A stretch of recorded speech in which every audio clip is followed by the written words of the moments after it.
Денеска помеѓу 14 и 20 часот сувите чешми поради рестрикција први ги опоменаа жителите на полските села во рамките на општина Кочани при Бачево, Грдовци, Мојанци, Горни и Долни Подлог, Бања и Тракање, дека со водата не смее да се поигрува никој. Веќе утро опомената преку 6 часовна рестрикција ќе стигне до ниската зона во градот, задутре до средната па до високата и понатаму според правичниот кружен систем. А за тоа колку водата е се поскапоцена зборуваат проценките на светските аналитичари кои предвидуваат дека околу неа ќе се кршат копијата во 21 век. Старо непишано правило е дека водата најмногу во цена тие што ја имаат најмалку. Жителите на Кочани се во обратна ситуација и затоа летово се соочуваат со наизменични рестрикции.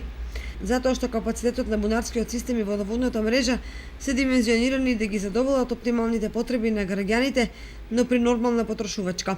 За жал, кочанската реалност е поинаква. Бидејќи скапата вода од градскиот водовод во многу случаи се користи за наводнување на бавчи, требници и други површини, и тоа навечер и наутро, кога практично се создаваат кризните периоди во кои населби и улици со часови остануваат без вода.